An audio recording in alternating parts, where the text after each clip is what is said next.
अगर आईएएस बनने के लिए, आईपीएस बनने के लिए सैक्रिफाइस करना नहीं पड़ेगा, अगर उसके लिए आपको त्याग नहीं करना पड़ेगा, तो आज पूरे इंडिया में हर घर में आपको आईएएस आईपीएस मिल जाएंगे.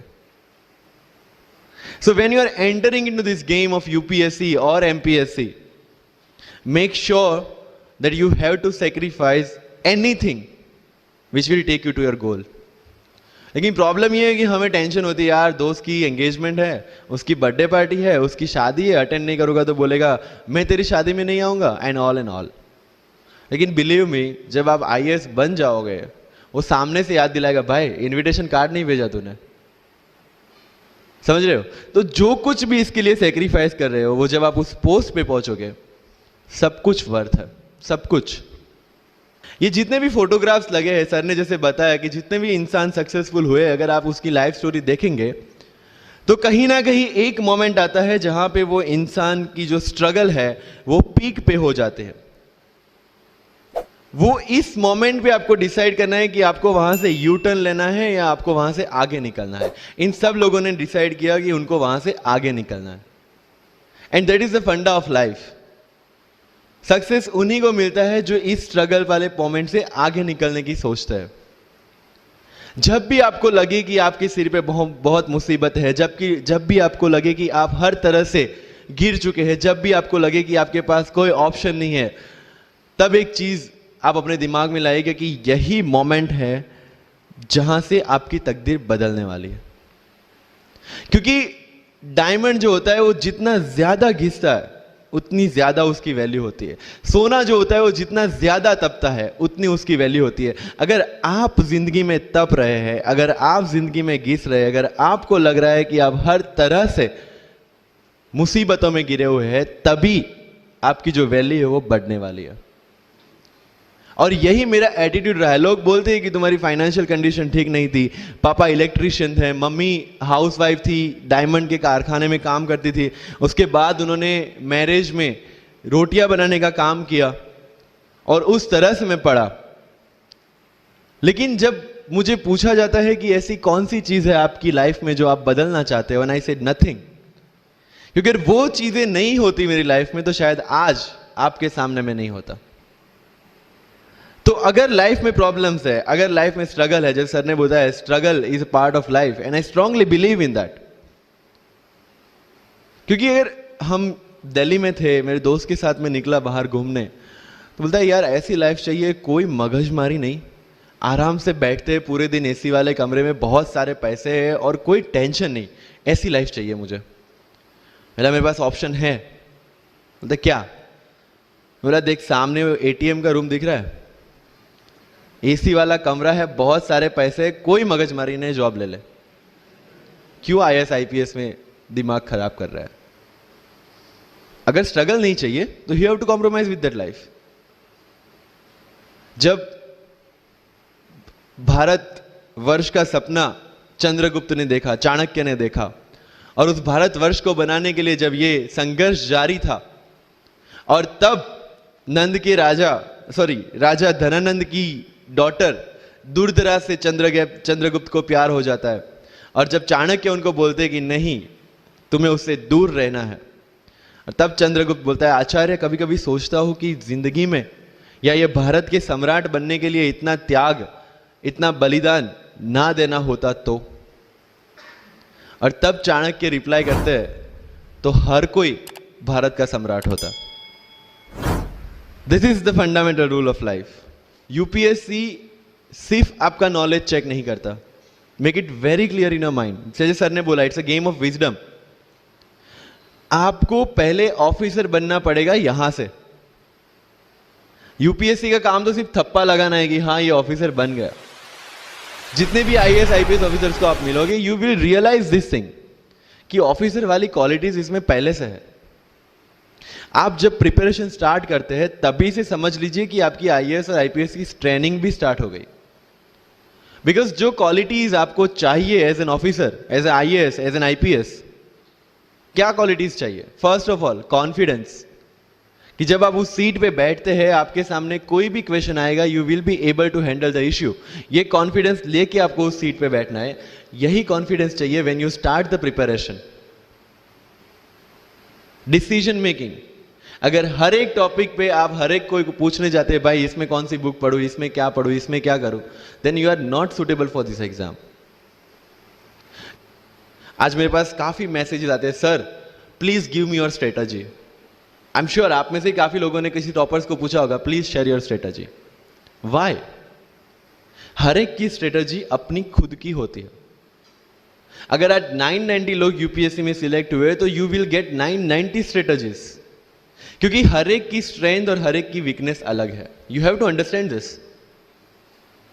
आप कभी डॉक्टर के पास जाते हैं बीमार होके, और कभी डॉक्टर को यह बोला है सर जो आगे वाले पेशेंट को दी ना मुझे वही मेडिसिन चाहिए? डिड यू से like that?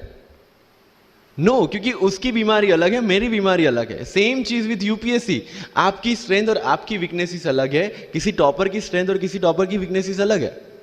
Why should I walk on the same path, जबकि मुझे पता है कि वो मेरे लिए बना ही नहीं। I have to create my own path. मेरा यूपीएससी का जो बुक लिस्ट है वो अगर आप देखेंगे ना तो यू विल फाइंड कि ये completely out of the box book list है। मैंने कभी लक्ष्मीकांत नहीं पढ़ी। आई नो यूपीएससी फ्रेटर्निटी के लिए ये बहुत बड़ा स्टेटमेंट है। I never read Shankar IAS, I never read Yojana, I never read Kurukshetra. I didn't do writing practice for mains. मैंने मेंस में GS2, GS3, GS4 का एक एक पेपर, एक ऐसे और ऑप्शनल का एक एक पेपर लिखा है। That's all about my writing practice. Because I knew what are my strength and what are my weaknesses. Mains में 3 चीजें होती है, handwriting, speed and content. When I was so sure about my handwriting and my speed, why should I waste my time on writing the papers? Instead of that, I focused on improving my content. Getting my point? So if you are the aspirant की जिसको लगता है कि 3 घंटे में मेरे से paper finish नहीं होता, then go for writing practice. Then write as much as you can because you need that. But किसी टॉपर ने 50 पेपर लिखे हैं, 3 टेस्ट सीरीज ज्वाइन किया है, इसलिए मुझे भी करना पड़ेगा। No, that is not the rule in UPSC.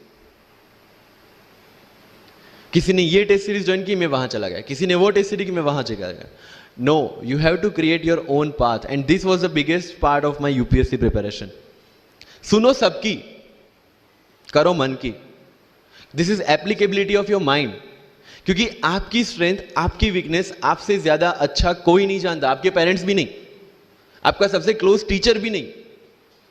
आपको 3 बार चीजें पढ़ के समझ में आती है, किसी को 5 बार पढ़ के समझ में आती है, किसी को 1 बार समझ में आ जाती है। But I want follow the same path जो आगे लोगों ने फॉलो किया है। वो मेरे लिए बना ही नहीं है। I have create my own path. Getting my point? Yes और नो? सो जो मजदूरी है वो सड़क पे एक इंसान 12 घंटे गड्ढा खोद के भी करता है, और एक टॉप कंपनी का सीईओ भी 12 घंटे दिमाग चला के मेहनत करता है। लेकिन how he is different from that person on the road? Because he uses his mind. In UPSC we are suppose to do the same. मुझे पता चला कि भाई लक्ष्मीकांत मेरी मेंस की रिक्वायरमेंट फुलफिल नहीं करता। प्रीलिम्स जैसे सर ने बताया was not into consideration. I know कि उसमें सिर्फ एक ब्रिज क्रॉस करना है, एक हर्डल क्रॉस करना है। अगर मैं प्रीलिम्स में 180 भी लेके आया, 190, इवन 200 भी लेके आया, तो मेंस में तो मैं सबके बराबर ही खड़ा हूं। Why to waste your time and energy on something which is just qualifying? Instead of that, put your focus and energy to something, mains and interview, कि जिसकी वजह से आपको सर्विस मिलना है। Good marks in mains ensure that you are in the list. Good marks in interview ensure that you get the service of your preference. Prelims is about quality. Mains is about quantity. Prelims में always मेरा target एक ही था, जो भी test में देता था, जो भी मैं सॉल्व करता था, I just need to cross 120, that's all. जितना सेफली मैं 120 क्रॉस कर लेता था, I put the paper aside, क्योंकि आज तक यूपीएससी का कट ऑफ कभी 120 से ऊपर गया नहीं और जाने वाला नहीं है। That was very clear in my mind. So minimum risk लेके मैक्सिमम आउटपुट लेना वो प्रीलिम्स का काम था, एंड उसके लिए आपको सिर्फ प्रैक्टिस ही चाहिए। As sir said, there is no separate preparation for prelims. What I did, January तक मेंस ओरिएंटेड प्रिपरेशन, February से I started test series. Vajiram में January से टेस्ट सीरीज स्टार्ट हो जाती है। I started test series, I started revising the things and then prelims आ गया, दे दिया, खत्म। So मेरा स्ट्रिक्टली एक ही चीज आपको कहना है कि अगर आपका प्रीलिम्स जून में है तो मिड ऑफ मई तक सारी टेस्ट सीरीज खत्म कीजिए। लास्ट 15 डेज में सिर्फ यूपीएससी के प्रीवियस ईयर के पेपर्स कीजिए। तो आपका जो माइंड सेट है वो यूपीएससी एंगल से सेट हो जाएगा। जो पर्सनालिटी टेस्ट लास्ट में यूपीएससी लेता है, इंटरव्यू नहीं है वो, we consider it as interrogation. Interview को इंट्रोगेशन लेके चलता है, वहां पे पूछताछ होगी नहीं। अगर यूपीएससी के इंटरव्यू में 10 में से 9 क्वेश्चन के आंसर भी आप सॉरी सर और sorry ma'am I don't know कह के देते हैं, उसका कोई इंपैक्ट नहीं पड़ता। इंपैक्ट पड़ता है वो 9 क्वेश्चन न आने का प्रेशर आप कैसे हैंडल करते हैं। आपके पसीने छूट जाते हैं या आप वही टेम्परामेंट के साथ इंटरव्यू कंटिन्यू करते हैं। मार्क्स उस चीज के, मार्क्स है आपकी सोच के। एक ऑफिसर के तौर पे जब आपको आईएएस या आईपीएस की सीट पे बिठाया जाएगा, how will you treat the citizens of this nation? What will be your attitude to each and every person who is going to come and meet you? These things are being tested during UPSC interview. और इस सारी journey में अगर सबसे important कोई चीज है तो that is your learning attitude, और not for UPSC, for life even. Because when I am speaking in front of you in Hindi and English, to be very clear, I belong to rural background of Gujarat, और मेरा study जो हुआ है वो पूरा Gujarati medium में हुआ है, गवर्नमेंट स्कूल में। 12th तक का स्टडी मेरा गवर्नमेंट स्कूल में हुआ है, गुजराती बोर्ड में, गुजराती मीडियम में। And yet I can give my UPSC interview in English in Delhi and score such marks. Where did it come from? कहां से आता है ये? मुझे अभी भी याद है, मेरा college national institute of technology Surat था, जहां पे मेरे साथ जो पढ़ने वाले बच्चे थे वो सारे सीबीएसई आईसीएसई वाले थे, और मैं एज ए एलियन वहां पे पहुंचा था, क्योंकि तब मुझे पता चला कि मैकडी जैसा भी कुछ है और उसमें बर्गर जैसा भी कुछ मिलता है। That was my first exposure to any metro city. And जब मैं उनसे इंटरेक्शन करता था और इंग्लिश बोलने की ट्राई करता था, तो जैसे संजू मूवी में इंग्लिश दिखाया गया है गुजरातियों का, जो जीरो को जीरो बोलते हैं, उसी तरह I was also like that. Mother